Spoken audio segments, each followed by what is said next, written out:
di pertanian maupun kegiatan di pertanian maupun di perkebunan, khususnya karena bidang saya di ekonomi pertanian, jadi nanti lebih banyak membahas mengenai tentang analisis dari sisi bisnis atau dari sisi ekonominya. Nah, jadi saya yakin juga Bapak Ibu semuanya sudah apply di lapangan, jadi nanti kita coba pertemukan dari apa yang sudah kita pernah dalami di materi-materi waktu S1 ya, dengan kondisi yang ada di lapangan saat ini. Baik, jadi dari saya S1-nya dari TP, S2, S3-nya dari ekonomi pertanian ya. Tapi S1-nya juga ada analisis ekonomi ya, jadi ada kegiatan yang membahas tentang ekonomi, jadi masih linearitas. Baik Bapak Ibu, nanti saya ditugaskan selama 4 kali tatap muka. Jadi nanti di 3 pertemuan pertama kita akan banyak membahas mengenai materi-materi ya. Kemudian di sela-sela itu nanti kita juga akan berdiskusi. Kemudian nanti terakhir kita akan presentasi. Jadi saya minta nanti Bapak Ibu, Bapak-bapak semuanya mencari materi ya atau judul-judul yang kaitannya dengan kasus-kasus yang banyak kita jumpai di perkebunan maupun di pertanian secara umum. Kemudian nanti Bapak bisa presentasikan. Nah, ini saya lihat presensi yang saya terima dari MMP ada 10, tadi berkurang Pak Mas Kuni ya, jadi ada 10. Karena alokasi waktu kita sekitar 1,5 jam sampai 2 jam. Jadi monggo nanti Bapak semuanya bisa dibagi menjadi 3 kelompok gitu ya, sehingga nanti kita bisa efektif dalam waktu kurang lebih 1,5 jam untuk mengkaji dari berbagai macam topik penelitian yang pernah dilakukan ya, yang membahas kaitannya dengan ekonomi pertanian, seperti itu. Bisa dipahami ya Bapak-bapak semuanya nanti untuk pertemuan keempat. Jadi nanti pertemuan keempat sepertinya masih setelah Lebaran. Begitu. Nah, saya minta nanti bisa dibagi kelompoknya, saya ikut saja nanti kelompoknya sesuai dengan keinginan dari Bapak-bapak semuanya. Jadi nanti topik judul saya persilahkan Bapak-bapak nanti sumbernya adalah dari jurnal ya. Jadi saya minta nanti sumbernya dari jurnal, bukan dari tesis, skripsi maupun disertasi, tapi dari kajian penelitian yang sudah direview gitu. Ada pertanyaan Bapak Ibu semuanya untuk tugas di minggu keempat? Berarti tugasnya itu per kelompok, Bu ya? Iya, jadi nanti tugasnya per kelompok. Betul, Pak. Jadi nanti satu kelompok bisa 3 sampai 4 ya, karena ada 10 Bapak. Kalau kita bagi 3 kelompok, berarti nanti ada satu kelompok 4 gitu. Ya, atur Pak Ketua, Pak Komting. Oke, monggo silakan. Saya serahkan kepada Bapak-bapak semuanya untuk pembagian kelompoknya. Ya, jadi nanti satu kelompok bisa kurang lebih 20 menit, 20 sampai setengah jam begitu. Demikian Bapak Ibu, Bapak-bapak ya, lupa karena kelas yang lainnya ada Ibunya. Jadi nanti seperti itu untuk pertemuan yang keempat. Jadi nanti sebelum masuk pertemuan keempat, saya juga tolong nanti dikirim dari tugas Bapak-bapak semuanya, kemungkinan mungkin di minggu ketiga, seperti itu. Baik, sebelumnya saya izin untuk share materi hari ini.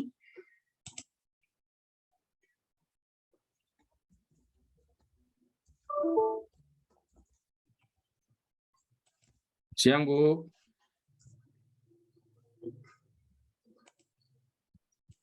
Maaf.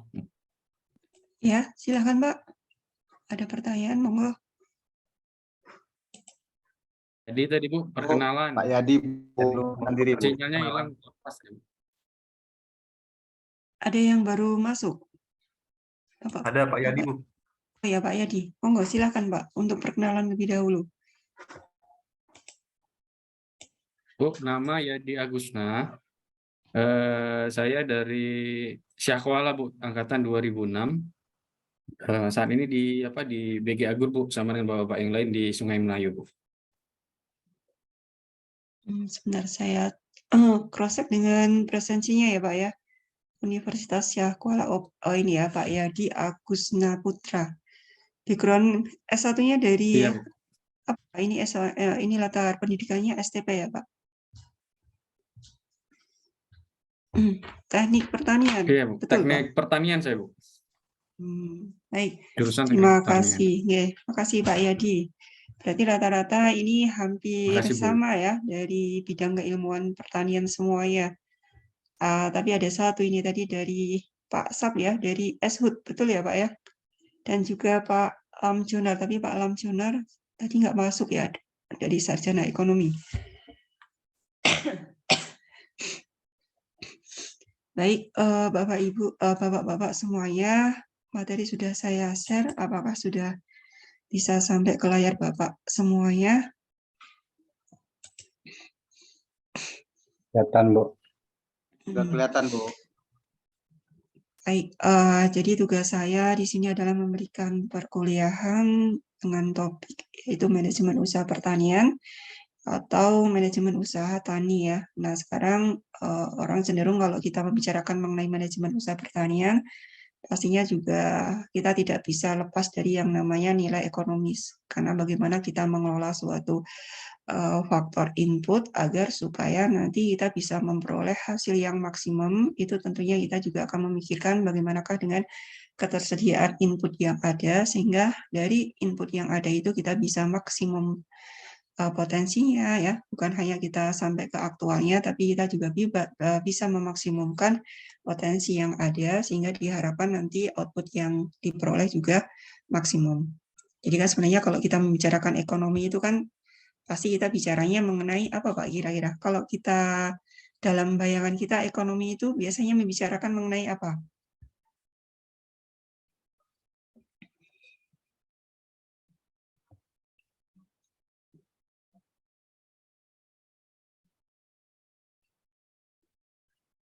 Pak Andri, kalau bicara mengenai ekonomi, biasanya dalam pikiran kita pasti nanti fokusnya adalah hal yang kaitannya dengan Manajemen dan profit, Bu. ya manajemennya nanti berhubungan dengan apa, Pak? Keuangan, Bu. Berhubungan nanti keuangan, Bu, ke profit, Bu. Keuntungan. Ya, jadi membicarakan mengenai bagaimanakah agar supaya input yang kita siapkan, yang kita sediakan itu kebutuhannya bisa seminimum mungkin atau seminimal mungkin, tapi output yang kita hasilkan bisa maksimum, begitu ya Pak ya, sehingga dari output yang dihasilkan Benar, nanti Bu. mendapatkan kuantitas yang tinggi. Dengan kuantitas yang tinggi, harga yang tinggi, maka nanti kita berharap dari minimal input tadi, biaya yang kita keluarkan juga seminimum mungkin, sehingga nanti gap antara output dengan input selebar mungkin, sehingga dengan gap yang selebar mungkin itu, maka diharapkan pendapatan yang kita peroleh juga semakin tinggi. Besar, Ya, Bu. harapannya dengan pendapatan yang semakin tinggi, maka keuntungan yang diperoleh juga akan semakin besar. Kan biasanya seperti itu ya. Jadi kalau di perusahaan itu pasti orientasinya semuanya sudah komersialisasi atau sudah mengarah pada ekonomis ya, atau profit oriented. Nah, baik Bapak Ibu semuanya, jadi mata kuliah ini sebenarnya juga banyak sekali nanti yang akan disampaikan. Nah, kemudian nanti tema yang menjadi tugas saya ini adalah berkaitan dengan manajemen agriculture modern. Nah, buku yang saya pakai ini adalah karangan Osborne dan juga Schneeber. Saya awali dengan pendahuluan dulu. Jadi kita sudah memahami semuanya, Bapak-Ibu juga, Bapak-bapak juga saya yakin sudah memahami semuanya bahwa sebenarnya pertanian ini adalah suatu kegiatan di mana kita mengelola suatu lahan ya. Lahan yang kemudian kita tanami dengan komoditas tertentu, dengan kemudian dilengkapi dengan faktor-faktor input pendukung yang lain ya. Nah, faktor pendukung yang lainnya seperti apa saja, Pak? Selain lahan, kebutuhan kita dalam mengelola itu apa saja yang kita kelola nantinya? Sumber daya manusia, Bu. Ya, betul. Sumber daya manusia atau diwakili dengan tenaga kerja ya, Pak ya. Nah, tenaga kerja ini banyak ragamnya. Dari yang top manager, middle manager, sampai yang low. Nah, selain tenaga kerja, kita juga perlu memanage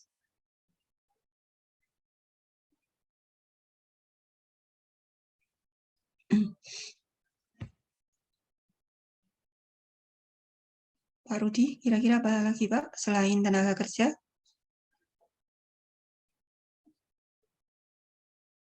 Bukan modal, Bu, resources-nya.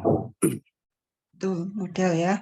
Nah, ini nanti modal akan kita bicarakan di minggu kedua, pertemuan kedua ya. Jadi modal itu juga banyak sekali. Nanti akan kita bicarakan ada modal yang sifatnya tetap, ada yang modal yang sifatnya Tetap. tidak tetap.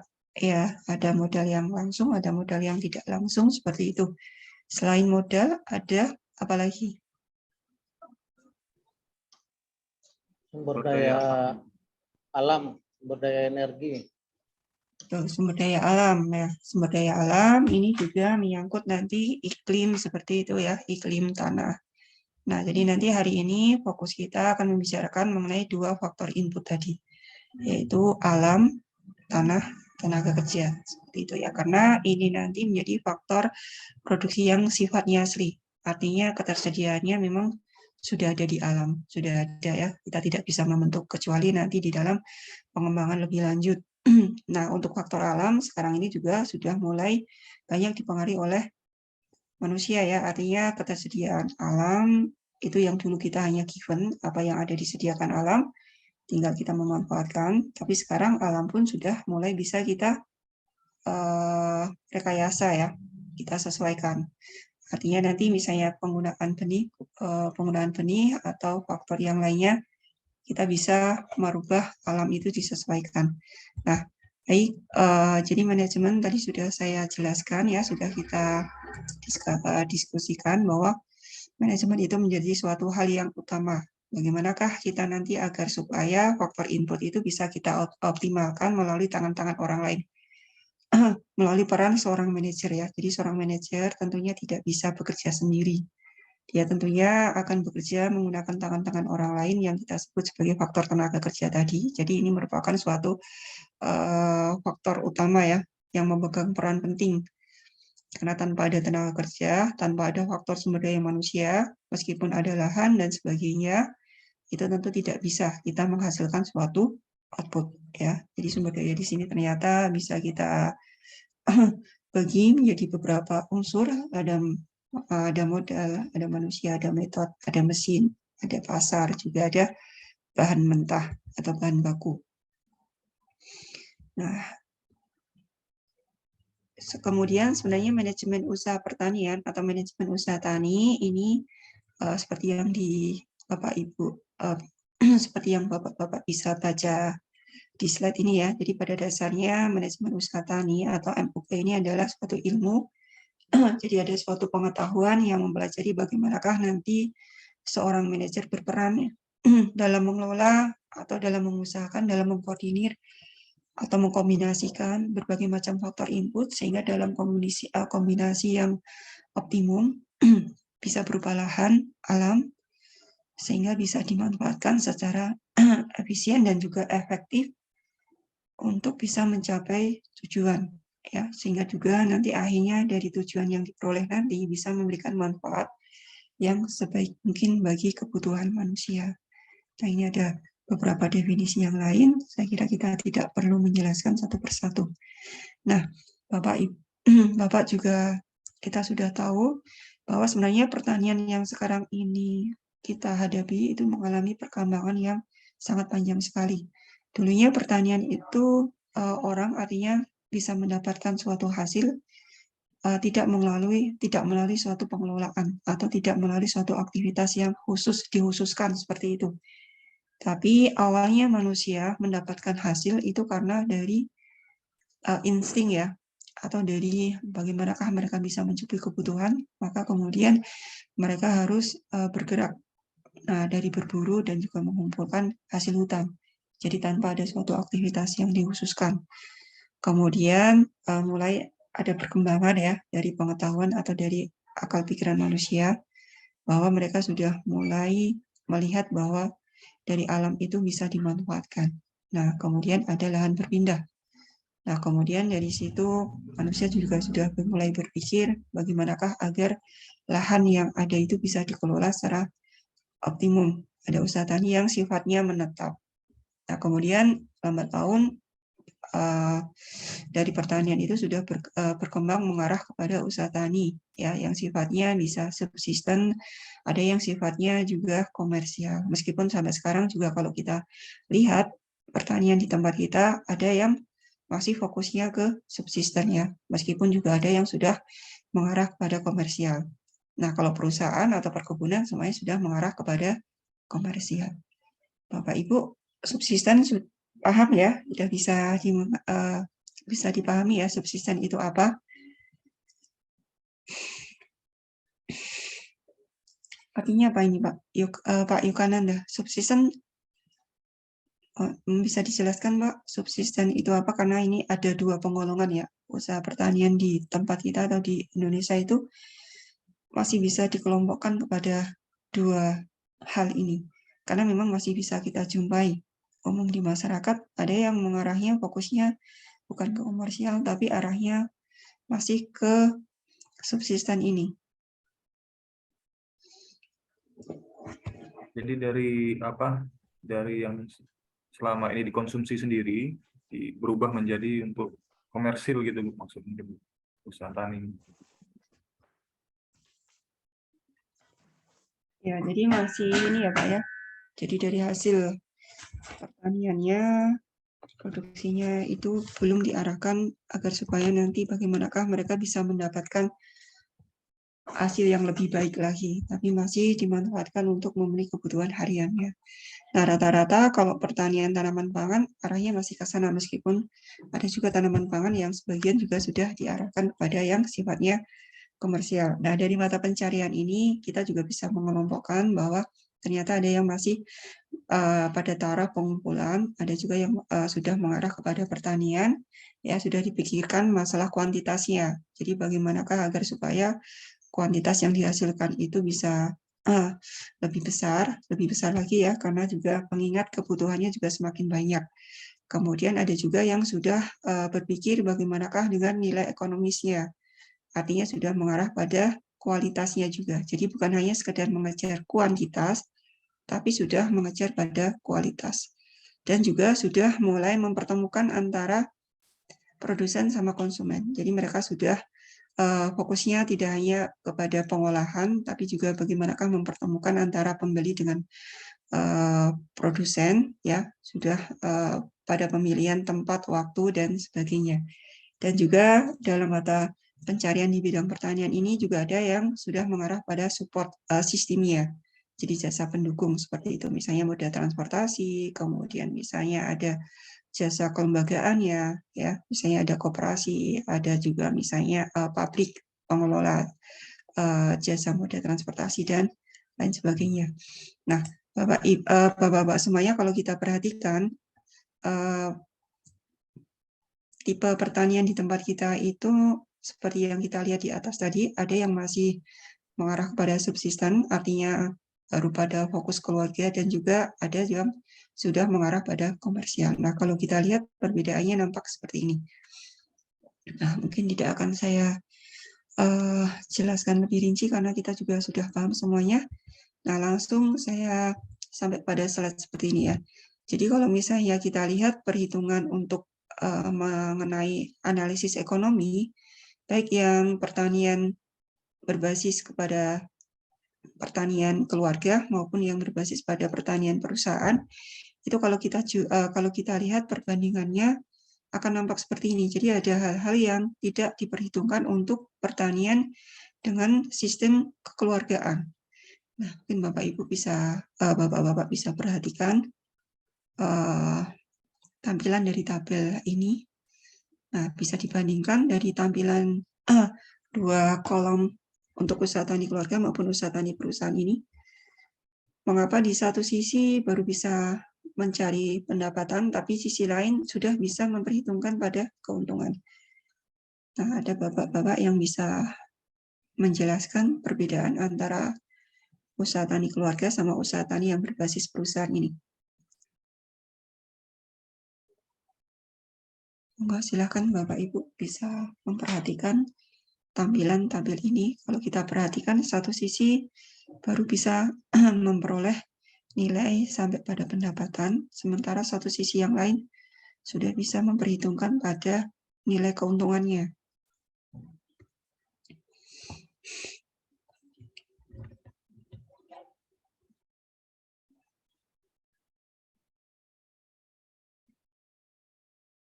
Jadi untuk usaha tani keluarga ini tidak bisa sampai pada pencarian atau perolehan untuk mendapatkan keuntungan. Sementara kalau perusahaan ini sebenarnya bisa sampai pada pendapatan. Nah, tidak hanya pada pendapatan, keuntungan pun juga bisa mereka peroleh ya, artinya bisa menghitung perolehan dari sisi keuntungannya. Apa yang membedakan dari dua tabel ini? Dua kolom ya, dari tabel ini ada dua kolom, satu sisi usaha tani keluarga, satu sisi usaha tani perusahaan.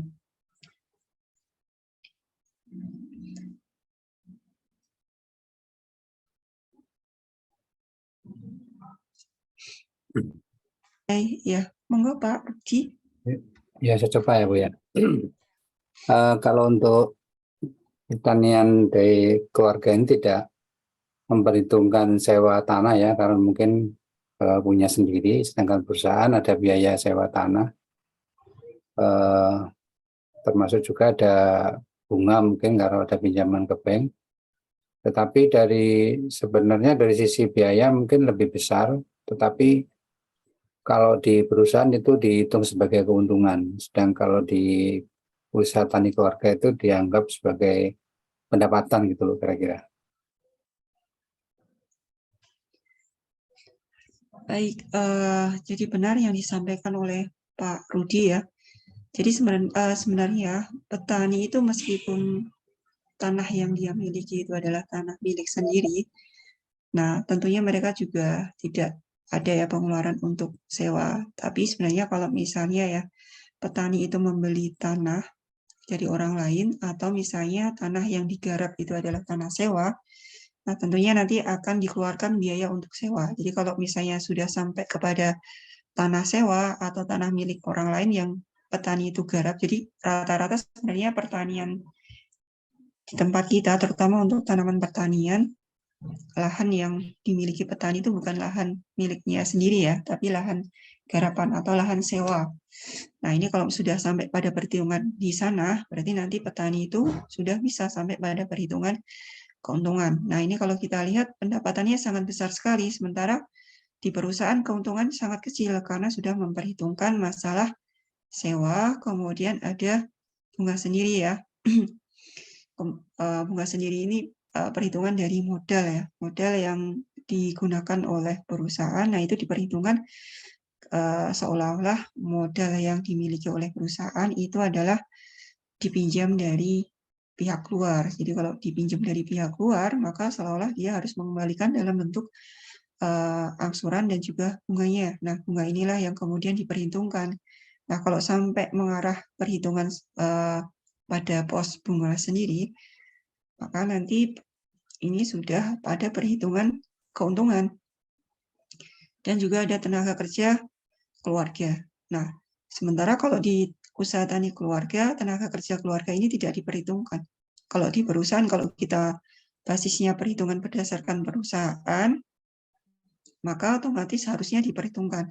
Nah, jadi nanti seolah-olah pengeluaran kita itu sangat banyak sekali ya, sangat detail. Meskipun pada dasarnya itu ini seperti misalnya tenaga kerja keluarga, kemudian bunga, ini bisa kemungkinan tidak dikeluarkan, tapi harus kita perhitungkan karena akan memperhitungkan sampai pada keuntungan. Nah, jadi kalau yang diperhitungkan oleh petani itu mereka baru sampai pendapatan. Mereka bisa sampai pada keuntungan kalau mereka juga memperhitungkan bunga sendiri, tenaga kerja keluarga, dan juga sewa tanah. Begitu. Ya, jadi petani pun sebenarnya juga bisa memperhitungkan keuntungan asalkan mereka juga memperhitungkan bagaimanakah pengeluaran dari sewa tanah, kemudian tenaga kerja dalam keluarga, dan juga bunga sendiri atas modal yang mereka gunakan. Begitu ya. Nah, ini jadi artinya seolah-olah pendapatan petani besar sekali, padahal sebenarnya kalau dihitung dari keuntungan, mereka juga sebenarnya mungkin keuntungannya juga memperoleh nilai yang tidak besar atau kecil. Nah, baik Bapak Ibu, kita sampai pada klasifikasi pertanian. Jadi klasifikasi pertanian yang kita amati di sekitar kita ini bisa kita kelompok-kelompokkan. Jadi berdasarkan orientasi untuk masalah perolehan keuntungan ataukah tidak, itu kita bisa kelompokkan dari subsisten maupun komersial. Kemudian dari segi pengelolaan organisasinya, ada yang masih dikelola secara individu, ada yang dikelola secara bersama-sama, ada yang dikelola secara ada yang dikelola sebagian sendiri, ada yang dikelola sebagian secara bersama-sama. Ya, jadi kalau misalnya plasma itu ada yang dikelola secara sendiri, ada yang dikelola secara bersama-sama. Nah, ada yang dikelola secara utuh dari mulai awal sampai akhir itu dikelola secara bersama-sama. Seperti ini yang dilakukan secara kolektif. Contohnya misalnya dulu ada Tebu Rakyat Intensifikasi, kemudian pada saat ini juga ada yang sistem corporate farming. Ada juga yang dikelola murni perusahaan. Kemudian dari jenis tanamannya atau komoditasnya, kalau kita perhatikan juga ada yang diusahakan komoditas itu dengan ditanami secara beragam. Ada juga yang ditanami secara individu atau satu jenis komoditas. Ada monokultur, ada multikultur, ada mixed farming. Kemudian berdasarkan komoditas, nah karena pertanian itu juga membahas mengenai peternakan perikanan juga, jadi ada ya usaha tani. Jadi sapi, peternakan sapi itu juga masuk dalam kategori usaha tani sapi, usaha tani juga. Ikan itu juga masuk dalam kategori usaha tani, karena pertanian itu di dalamnya termasuk perikanan dan peternakan. Nah, baik Bapak Ibu semuanya, seperti yang saya jelaskan di awal tadi, jadi output yang kita peroleh itu tidak bisa lepas dari yang namanya input. Jadi ada hubungan, ada korelasi dari ketersediaan input dengan output yang nantinya akan kita peroleh. Jadi semakin baik ketersediaan input, tentunya nanti output yang kita peroleh juga akan semakin baik. Jadi harapannya nanti profit yang kita peroleh pun juga akan semakin tinggi. Nah, yang pertama adalah faktor alam. Jadi faktor alam ini adalah faktor asli ya, jadi faktor produksi yang asli yang memang sudah disediakan oleh alam. Nah, faktor alam ini yang turut mempengaruhi dari keberhasilan produksi kita, seperti misalnya iklim, angin, temperatur, dan juga kelembapan. Kemudian selain alam ada juga faktor tanah. Tanpa ada tanah kita nggak mungkin menanami suatu komoditas ya, karena harus ada lahan, jadi harus kita siapkan terlebih dahulu. Nah, berbicara mengenai tanah, biasanya hubungan tanah dengan siapa nanti yang mengelola itu juga ada keterkaitannya.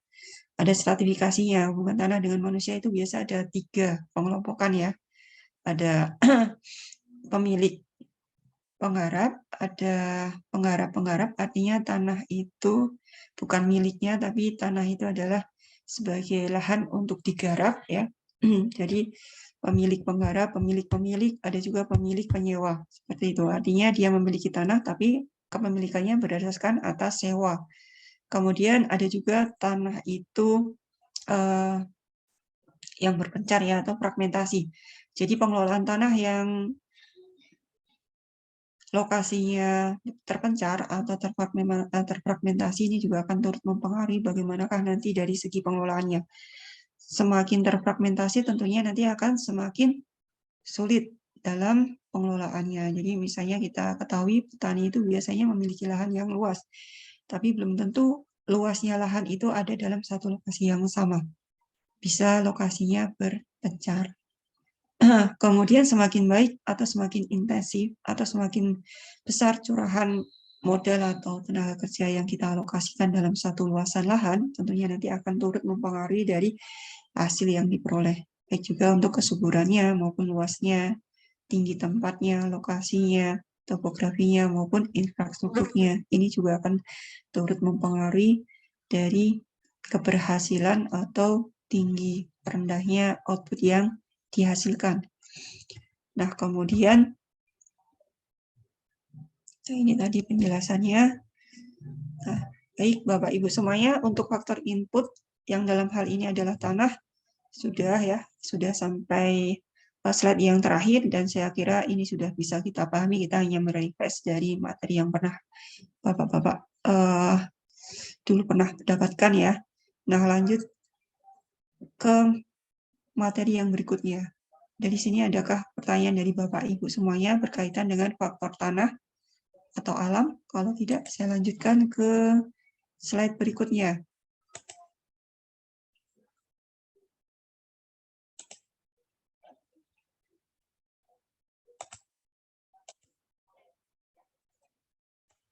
Nah, sekarang kita bicara mengenai faktor tenaga kerja.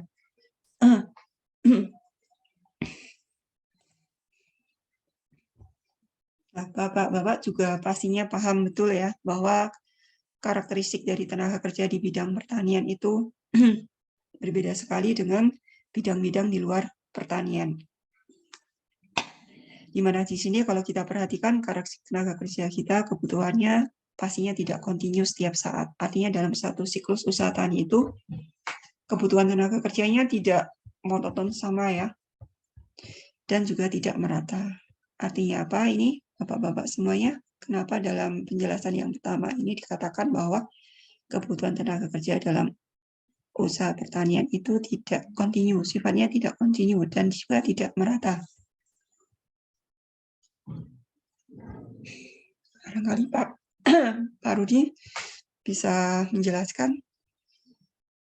Ya, mungkin kalau dari sisi tenaga ini kaitannya dengan ini Bu, dengan periode ini ya, periode pertumbuhan daripada komoditi itu sendiri. Mungkin banyak pada saat persiapan pembukaan lahan, penanaman, tapi pada perawatan mungkin agak berkurang, mungkin bertambah lagi pada saat pemanenan.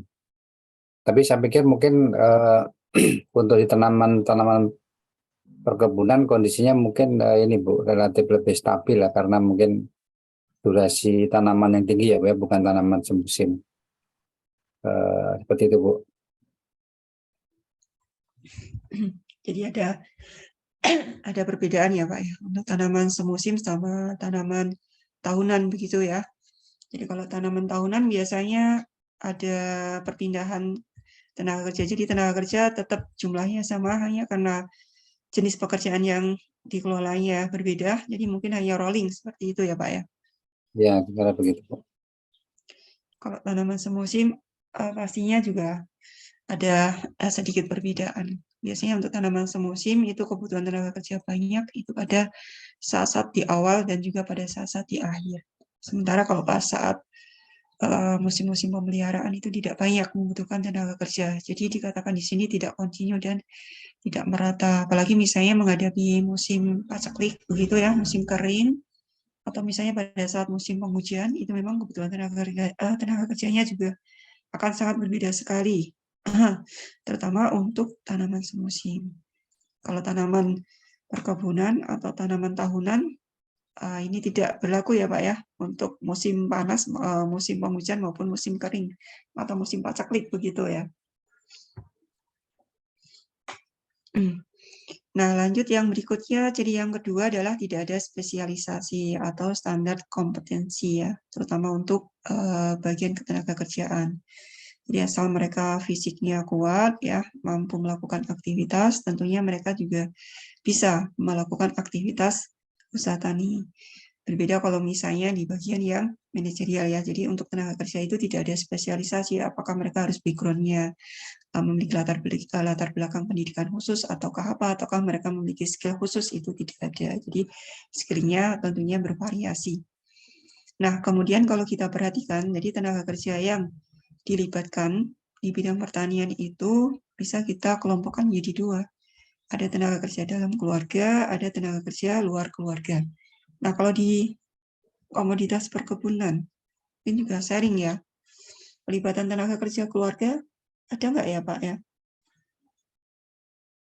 Mungkin kalau di perkebunan konteksnya mungkin tenaga kerja ini ya, tenaga kerja harian, artinya tenaga kerja yang terdaftar di perusahaan sebagai tenaga kerja harian atau bulanan, dengan tenaga kerja borongan yang memang tidak punya ikatan ini, hanya dibayar berdasarkan volume kerja gitu Bu. Kalau yang tenaga harian atau bulanan dibayar berdasarkan kehadiran gitu. Mungkin konteksnya itu seperti itulah kalau dengan apa itu yang di slide depan itu. Berarti mereka masih mendapatkan upah ya Pak ya, meskipun itu tenaga kerja harian atau borongan tadi ya. Sementara kalau di tanaman semusim atau tanaman pertanian, tanaman pangan seperti itu, petani itu rata-rata pasti akan melibatkan tenaga kerja keluarga. Entah mereka membantu nanti di persiapan awal tanam, ataukah nanti pada saat panen. Nah, artinya memang di sana perlu kita kelompokkan menjadi dua hal ini. Karena apa? Karena nanti akan mengarah ya, nanti kaitannya dengan pengupahan. Jadi biasanya untuk tenaga kerja keluarga, kalau tanaman semusim yang dilibatkan secara khusus oleh keluarga petani itu tidak akan diupah. Nah, tapi kalau misalnya mereka masih membutuhkan tenaga kerja, biasanya mereka nanti akan mencari tenaga kerja luar. Dan sistemnya adalah dengan cara diupah. Nah, inilah bedanya antara tenaga kerja dalam tanaman komoditas yang sifatnya semusim dengan yang non musiman atau yang tanaman tahunan tadi, yang komoditas perkebunan. Tapi tentu saja kita harus garis bawahi meskipun ini ada perbedaan, tapi sama-sama harus kita perhitungkan. Karena mengapa? Karena bisa jadi seolah-olah nanti seperti yang saya perlihatkan di awal tadi, pendapatan petani itu sangat besar sekali. Pendapatan ya, kalau kita bicara mengenai pendapatan, seolah-olah pendapatan petani itu besar sekali. Karena apa? Karena mereka tidak memperhitungkan bagaimanakah mereka mengupah tenaga kerja yang ada di dalam keluarga. Kecuali kalau mereka memperhitungkan tenaga kerja dalam keluarga, tentunya pendapatan yang diperoleh itu bisa turun. Karena untuk membiayai dari atau untuk mengeluarkan biaya pengupahan tenaga kerja dalam keluarga tadi. Jadi seperti itu. Nah, peran petani pun juga artinya akan memiliki peran yang beragam. Nah, ini kita bicara mengenai tanaman yang semusim ya. Kalau di di komoditas perkebunan tentunya beda. Kalau di komoditas perkebunan, seorang pelaku pekebun itu juga bisa jadi mereka akan menjadi seorang manajer. Bisa jadi mereka juga akan menjadi seorang pelaku. Bisa jadi mereka juga akan menjadi sebagai bagian dari masyarakat.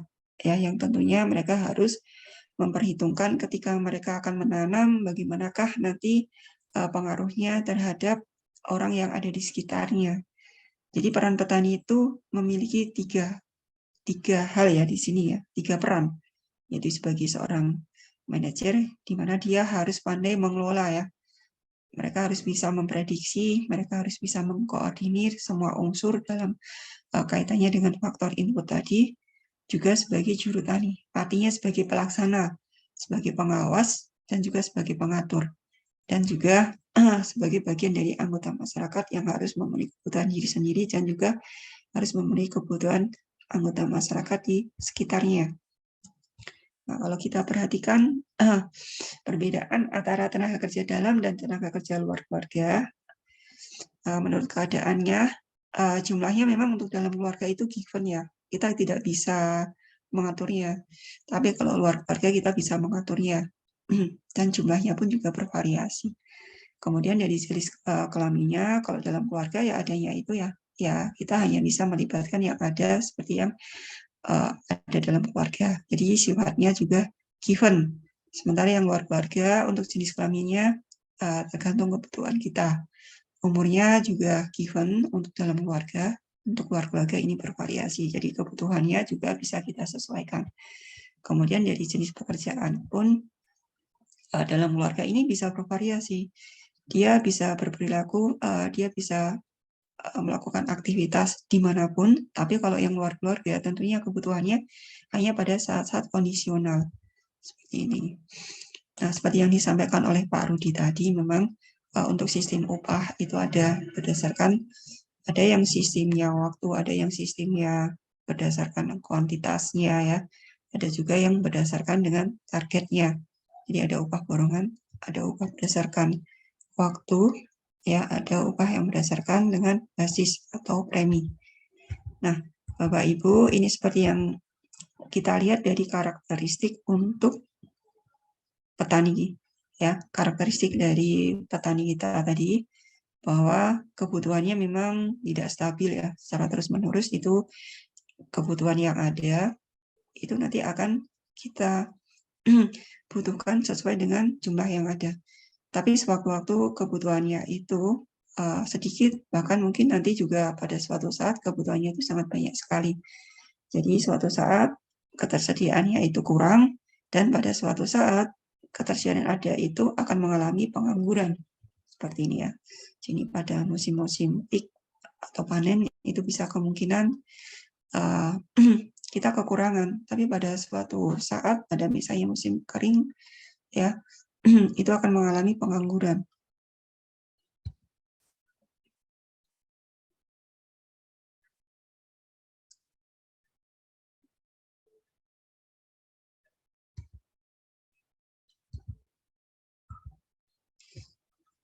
Baik, Bapak Ibu semuanya, berkaitan dengan masalah ketenagakerjaan. Jadi seringkali kan kita memperhitungkan, artinya alokasi kebutuhan tenaga kerja itu sudah optimum atau belum. Nah, lalu bagaimanakah agar supaya dari yang biaya kita keluarkan untuk pengupahan tenaga kerja itu kita bisa memperoleh produktivitas yang maksimum. Nah, ini ada cara perhitungannya. Jadi kadang-kadang kan kita melihat dari sisi produksi, tapi ada kalanya kita perlu memperhitungkan dari sisi produktivitas atau dari efisiensi tenaga kerja. Kenapa? Karena belum tentu nanti produksi yang dihasilkan oleh tenaga kerja dengan waktu yang berbeda itu akan menghasilkan produktivitas yang maksimum. Nah, lalu bagaimanakah agar kita bisa membandingkan antar satu tenaga kerja dengan tenaga kerja yang lain, mana yang lebih efisien?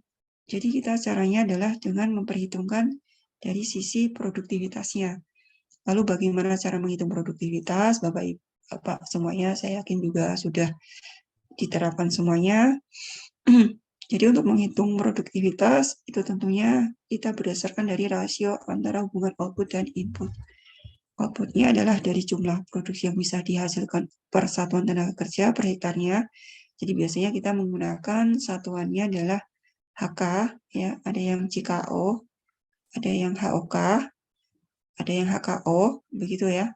Nah, kalau di tempat bapak-bapak semuanya satuan untuk curahan tenaga kerja, persatuan waktu, menggunakan satuan apa Pak? HK ya. Jadi sama ya, ini intinya sama. Ada yang CKO, ada yang HK, ada yang HKO, intinya sama. Hanya yang membedakan kadang-kala satuan HK satu wilayah dengan wilayah yang lain berbeda. Ada yang satu HK itu durasinya 7 jam, ada yang satu HK durasinya 8 jam. Nah, ini coba Bapak Ibu perhatikan. Jadi kalau kita lihat produktivitasnya, meskipun produksinya kelihatannya sudah kita peroleh ya, ada 50 kintal per hektar. Tapi jumlah tenaga kerja yang dibutuhkan adalah 500 JKO untuk per hektarnya. Sementara tenaga kerja keluarga adalah 100 JKO per hektarnya. Kalau kita hitung nilai produktivitas tenaga kerjanya, itu hanya kita langsung bandingkan dari rasio output bandingkan dengan inputnya. Nah, sementara outputnya adalah 50 kintal, kita bawa ke kilogram, maka kita peroleh bahwa produktivitas tenaga kerja luar keluarga adalah 10 kg per JKO. Artinya 1 HK itu mampu menghasilkan 10 kg. Sementara kalau tenaga kerja keluarga, itu 1 HK mampu menghasilkan 50 kg. Begitu ya. Jadi kalau seperti ini, efisien yang mana? Ini hanya ilustrasi ya. Yang keluarga. Ya, jadi kalau kita keluarga ya, jadi kalau kita lihat dari perhitungan ini, ilustrasi ini, maka akan lebih efisien ketika kita menggunakan tenaga kerja dalam keluarga, karena berdasarkan dari nilai produktivitasnya.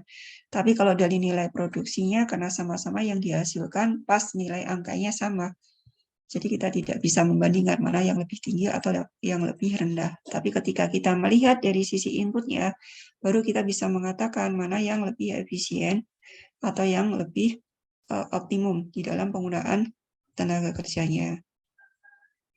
Nah, coba kalau dari hasil ini, Bapak-bapak semuanya menjawab mana yang lebih produktif. Coba mungkin bisa sebentar kita coret-coret ya. Ini karena ada perhitungan berapakah produktivitasnya masing-masing dari nilai 1,2, kemudian kesimpulannya dari 1,2 ini apa yang kita dapatkan.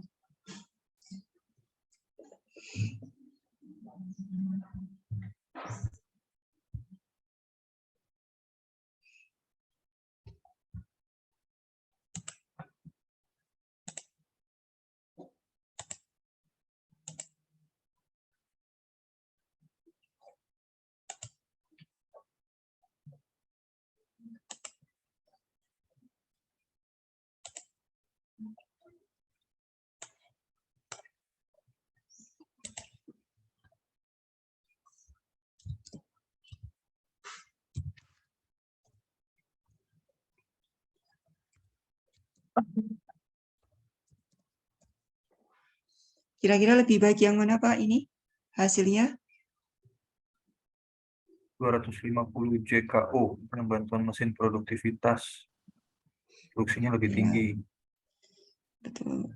Berarti lebih efisien ketika kita menggunakan dengan bantuan mesin ya, dengan mekanisasi artinya bisa membantu pengurangan tenaga kerja. Sehingga hasil yang produktivitas ya, kalau hasil yang diperoleh lebih kecil tapi produktivitasnya lebih tinggi. Jadi pendekatan kita mengapa kita cenderung mendekati dengan produktivitas karena kita bisa mengukur perbandingan dua hal ya, dengan memperhitungkan dari sisi inputnya. Karena kalau dari sisi outputnya, pastinya kita langsung menyimpulkan bahwa yang pertama itu yang lebih baik ya. Tapi kan kita harus memperhitungkan juga dari biaya yang kita keluarkan dari sisi input ya, seperti itu. Nah, jadi kesimpulannya lebih baik yang nomor 2, yaitu dengan melibatkan mekanisasi.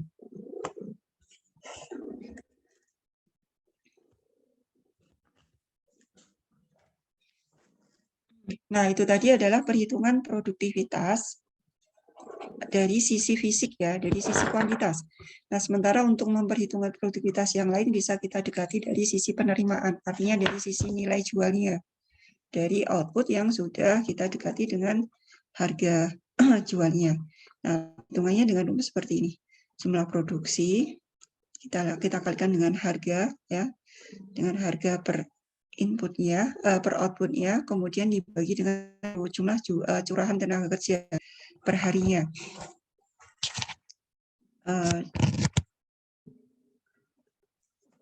Kalau dari ilustrasi ini Pak, 1,2 mana yang lebih aktif atau yang lebih efisien?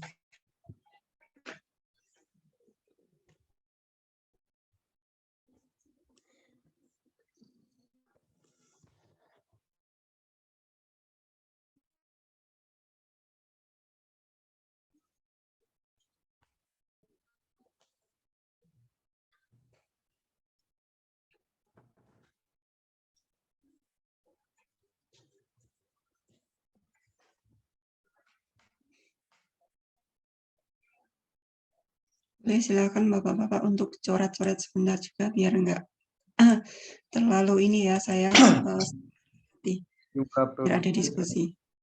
Jumlah produksi. Pak Andri sudah menghitung mana Pak? Yang lebih produktif adalah yang 1,2, yang nomor 1, Bu. nomor 1 ya. Hasilnya berapa Pak?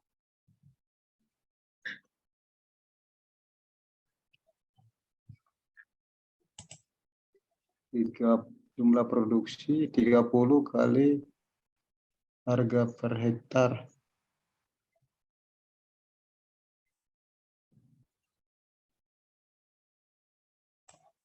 Bagi 200. Ada tunggu. Nomor 1 4 juta, Bu. Yang nomor 1 berapa Pak hasilnya? 4 juta. 4 juta. Yang nomor 2? Impas, nggak ada hasil, Bu. Kosong. PP ya Pak ya? Ya. Hasilnya impas ya? Iya, Bu. Nah, ya jadi nanti kira-kira seperti itu gambarannya. Jadi kalau misalnya kita hanya lihat dari sisi output, tentunya kita hanya melihat hanya memperhitungkan dari apa yang kita terima. Padahal kan yang kita terima itu tentunya akan berkaitan dengan kebutuhan-kebutuhan yang lainnya. Ya, tentunya kita juga harus perhitungkan. Maka akan lebih baik ketika kita mengatakan bahwa keberhasilan dari pertanian atau perkebunan kita itu harus dilihat dari sisi produktivitasnya atau dari sisi efisiensinya, bukan dilihat dari semata-mata dari output-nya atau dari produksinya. Seperti itu ya. Jadi gambaran tadi ini bisa memberikan contoh bahwa ternyata tidak bisa kemudian kita menjawab bahwa yang nomor 2 ini yang lebih optimum. Karena ternyata di sisi lain penggunaan tenaga kerjanya lebih besar. Ya, jumlah tenaga kerjanya lebih besar, kemudian upahnya meskipun sama, tapi karena ketersediaan tenaga kerjanya harus memberikan waktu yang lebih lama, seperti itu. Ini ilustrasi yang lain. Nah, kemudian untuk mencari efisiensi yang lain, selain kita dekati dengan sisi fisik atau pendekatan fisik atau kuantitas, bisa kita lakukan juga pendekatan dari sisi penerimaan dan dari memperhatikan luas usaha. Luas usaha atau lahan per HKO-nya. Jadi misalkan luas usaha per hari kerja atau luas usaha tani per jumlah tenaga kerja, itu bisa kita jadikan sebagai parameter untuk mengukur produktivitas.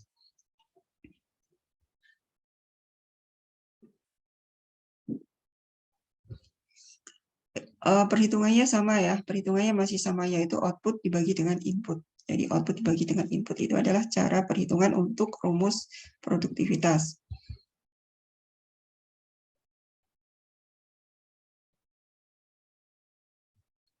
Nah, ini juga contoh ya perhitungan. Saya yakin Bapak Ibu juga, Bapak-Bapak juga sudah bisa nanti untuk menganalisis, misalnya ada diminta untuk menyimpulkan ada 2 kasus ya yang dihadapi di dalam pengelolaan usaha tani dan masing-masing kebutuhannya sudah tertulis atau tertera seperti ini dengan output yang dihasilkan seperti yang ada di PPT ini, maka nanti kita juga harus bisa menyimpulkan manakah sebenarnya lebih efektif atau lebih intensif ya dalam penggunaan ketersediaan inputnya.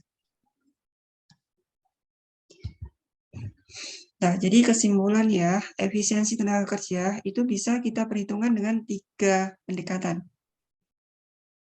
Yaitu dari produksi yang diperoleh dibagi dengan tenaga kerja per hektarnya, atau bisa juga dari produksi dikalikan dengan harga, ya dari sisi penerimaan dibagi dengan jumlah ketersediaan tenaga kerjanya, atau bisa juga dari luas usaha tani dibagi dengan jumlah tenaga kerja per harinya. Seperti ini. Nah, Bapak semuanya, jadi untuk hari ini pertemuan kita bahas 2 faktor ini dulu ya. Kemudian nanti di minggu berikutnya akan kita bahas mengenai faktor produksi yang lainnya. Sampai di sini ada pertanyaan dari Bapak-bapak semuanya? Saya kira mudah ya, karena tinggal kita merefresh kembali dan juga saya yakin Bapak-bapak semuanya juga sudah diterapkan semuanya di kegiatan aktivitas Bapak-bapak sekarang ini.